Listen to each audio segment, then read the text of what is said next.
ने कहा कि 3 में कर देते हैं। हाँ। तो मैं उसको सबको 1 में करता हूँ, ठीक है। क्योंकि जब सरकार चलती है तो सामूहिक तो जिम्मेदारी सरकार, प्रधानमंत्री, पार्टी ये अलग नहीं ठीक होते बात हैं। है। ये भ्रम है, ये भी धुंध की स्थिति है। ठीक है। दूसरा, आपने 3 शब्द कहे, करप्शन, ब्लैक मनी और गवर्नेंस।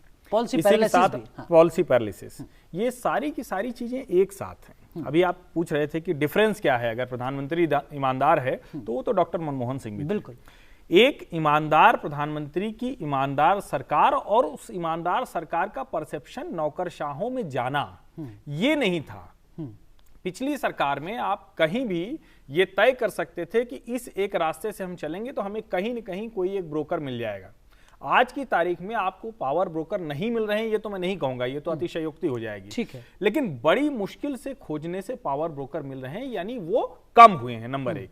नंबर 2 ये कि पॉलिसी पैरालिसिस का जहां तक मसला है, तो 2010 में इस देश में पहली बार हुआ था कि देश के 10 बड़े उद्योगपतियों ने चिट्ठी लिखी थी, हम यहाँ निवेश नहीं कि करेंगे। अगर ये स्थिति बनी रही तो हम नहीं, ठीक बात। उद्योग यहां सरवाइव नहीं कर पाएगा। बिल्कुल। आज स्थिति ये है कि देश के नहीं, दुनिया की सारी बड़ी कंपनियां वो आ रही, क्योंकि उनको पॉलिसी पैरालिसिस अब खत्म होता दिखता है।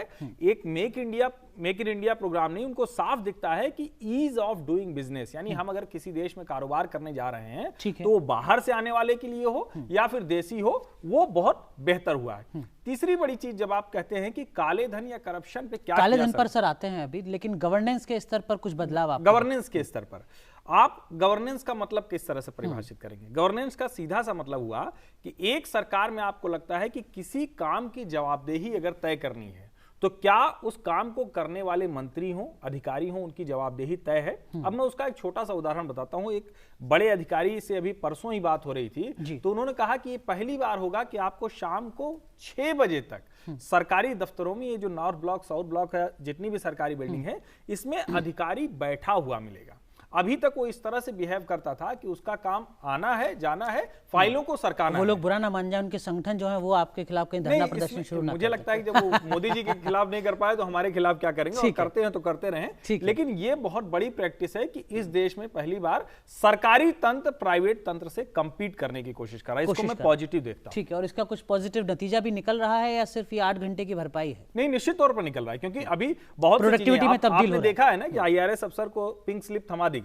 हाँ। तो अगर इस तरफ जा रहा है तो उनको फिर जवाबदेही करनी पड़ेगी ना। अभी तो ये था कि एक बार आप ऑफिसर हो गए तो हो गए फिर। और मुझे लगता है ये जरूरी था, क्योंकि हम जिस जगह खड़े हैं और जिस तरह की खबरें दुनिया से आ रही हैं, उसमें अगर हम पड़ोसी मुल्कों से, पड़ोसी देशों से, खास करके अगर हम चीन, अमेरिका, यूरोप, उन बाजारों की बात कर रहे हैं और हम ये कह रहे हैं कि हम सुपर पावर में शामिल हो गए, तो यहाँ तो जब तक ये नहीं करेंगे तब तक हम उसमें सफल नहीं हो सकते।